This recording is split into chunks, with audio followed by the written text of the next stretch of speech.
la nature, vous n'avez pas de comportements qui sont banals, où il ne se passe rien. Et le photographe va prendre cet instant. Celle-ci ? Ce qui va m'intéresser dans la photo, je pense que c'est avant tout une photo qui va me toucher, mais d'un point de vue esthétique. C'est beau. C'est là où effectivement les repères peuvent être beaucoup plus variés au niveau de l'inspiration, au niveau du rendu, au niveau du ressenti du spectateur comme du photographe. Dans cette sélection finale, il y a vraiment de très très belles images. Est-ce que tu peux zoomer dans les images? Le concours jeune est aussi important qu'un concours adulte, parce que les talents de demain, on les trouve aujourd'hui. Au moins, c'est l'élément. La photo qui a gagné, c'était vraiment une composition pour moi assez étonnante. C'était un oiseau que je ne connaissais pas, c'est Philippe qui m'a appris. C'est une cisticole des ondes. Et c'était sur un fond vraiment uniforme, et très chaud, avec un cadrage vertical qui allait vraiment très bien.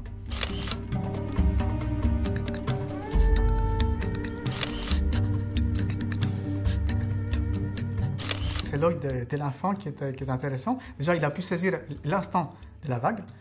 C'est fait avec un compact, avec un appareil compact. Et c'est vraiment l'instant de la vague qui va envelopper l'oiseau, mais son bec et son œil est net. Et la composition de la place qui part de l'extrême gauche en bas à gauche, qui remonte en diagonale sur la partie supérieure droite, avec un cadrage très bien. Je la trouvais très belle.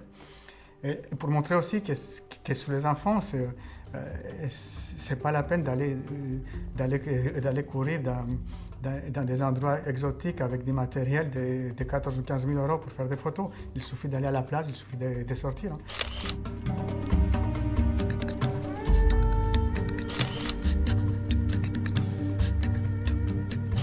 Une composition assez étonnante.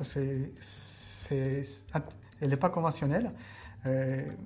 C'est que le cormoran est au milieu et sa tête est pratiquement au plein centre, mais par contre il y a une dynamique et il y a des couleurs très douces, très pastel. Et je pense que la personne qui a gagné a toutes les chances bientôt d'envoyer ses photos dans des concours adultes.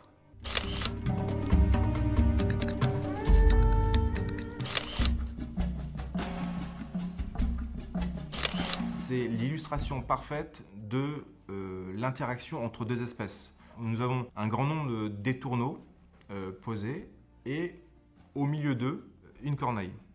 Dans la photo animalière, c'est toujours une histoire d'être au bon endroit, au bon moment. Et puis après, il y a des notions de patience, de ténacité. Si en plus le photographe avait dans l'idée de réaliser cette image, il pouvait facilement y accéder avec un peu de patience. Dans la région dans laquelle elle a été réalisée, je pense qu'il n'y a pas eu trop de difficultés, mais il fallait être là et puis composer l'image. C'est toujours pareil, c'est une histoire de composition. Et voilà.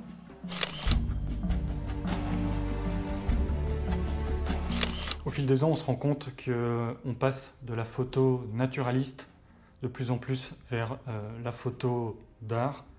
Non pas qu'une photo d'un naturaliste ne soit pas de l'art, mais on recherche beaucoup plus l'esthétisme que la photo purement naturaliste qui pourrait faire partie d'un guide.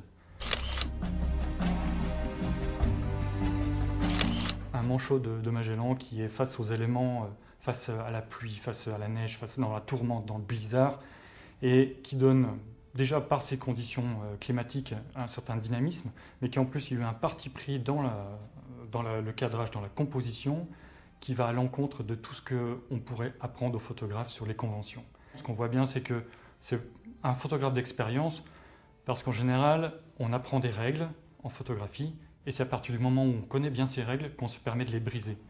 Et cette photo-là correspond à ça. Toutes les règles de la photographie sont brisées.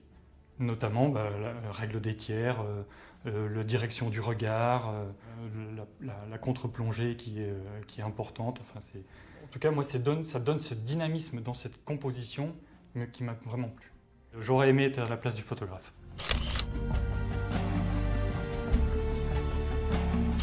Souvent on dit avec les nouvelles technologies, c'est l'appareil qui fait beaucoup. Je ne crois pas. Quand je regarde toutes ces photos, la technique n'oublie pas le cerveau. Le photographe animalier a réfléchi à regarder des comportements, à regarder des emplacements, des habitats, des ambiances, et tout ça, ça ressort encore plus. Là, le grèbe-huppé, c'est un oiseau qu'on rencontre beaucoup en Picardie, dans toutes les ballastières, dans tous les étangs. Là, ce qui est sympa, c'est justement le comportement d'accouplement du grèbe-huppé qui est assez courant, mais dans une ambiance de brume, ambiance rosée. J'aurais aimé y être. Il faut être là au lever du jour, il faut bien connaître son territoire, il faut bien connaître son marais, il faut aimer son marais.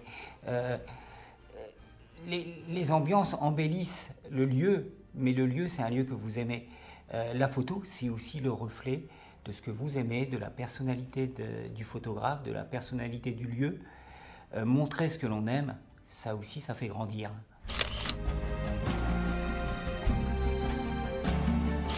Cette sélection finale, ce qu'on a primé, c'est exactement ça. C'est d'aller chercher vraiment les ambiances, d'aller chercher des lumières, des choses qu'on n'a vraiment pas l'habitude de voir en concours et que, à mon avis, le grand public, je pense, ne s'attend pas à voir.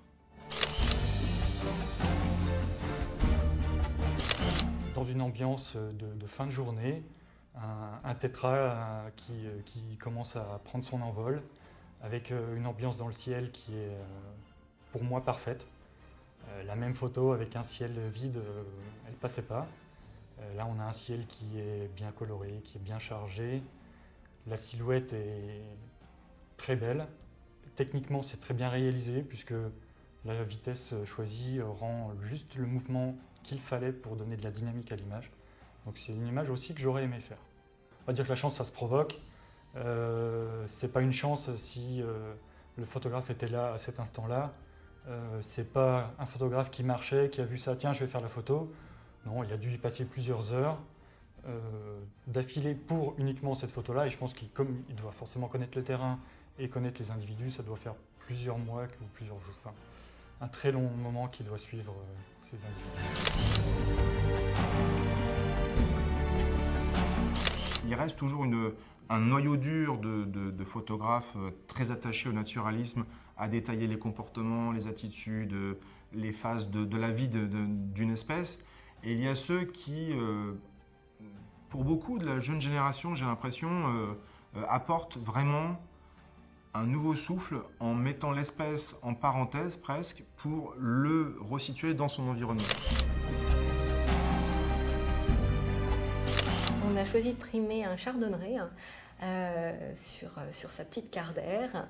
Et ce qui nous a intéressé dans cette photo, c'est justement le côté esthétique et justement le regard du photographe. Le cadrage, la lumière, la composition de la photo, voilà, ça émane véritablement d'une sensibilité et d'un regard de photographe.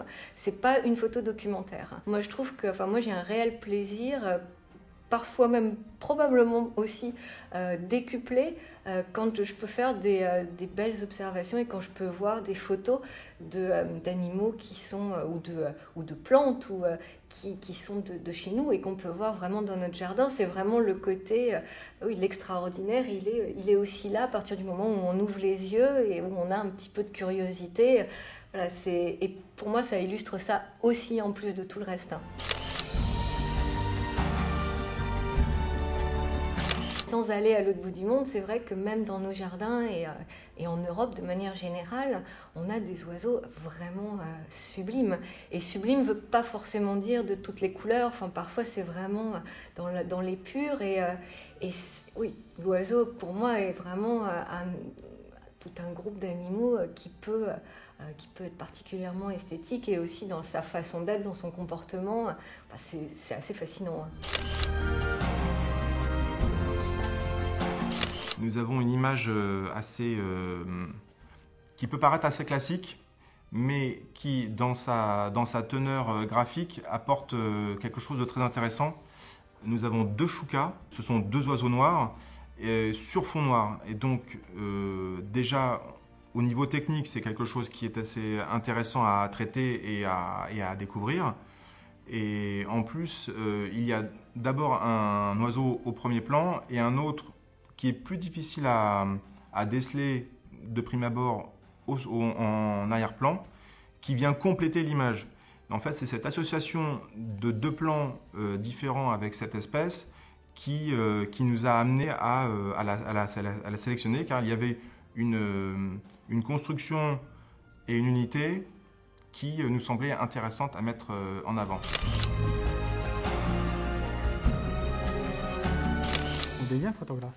On a peut-être une sensibilité différente des autres, mais notre œil, notre cerveau s'exerce à force de regarder pas seulement des photos, des sculptures, la peinture, la nature, voir les lumières. Il ne faut pas se focaliser sur un sujet, il faut voir la vie. Il y a deux clichés là qui n'ont pas eu de prix par rapport à la photo, mais qui ont eu des mentions par rapport justement au comportement, à l'éthologie. La première, c'est ces deux martins-pêcheurs. On en voit un avec une petite grenouille verte. Je dirais c'est normal, le martin-pêcheur mange des poissons, des larves aquatiques, des grenouilles. Un deuxième martin-pêcheur qui est juste à côté, qui lui a un lézard. Donc ce lézard, le martin-pêcheur l'a capturé au sol normalement, à moins que le lézard était en train de nager, mais ce n'est pas du tout une proie pour le martin-pêcheur. Donc là aussi, grâce à la photo, un comportement que moi personnellement je ne connaissais pas. Bon, des martins-pêcheurs, j'en ai observé depuis que je suis gamin, et j'ai jamais vu un martin-pêcheur avec un lézard dans le bec. Donc c'est ça qui est intéressant. Grâce à la photo, ça révèle une proie.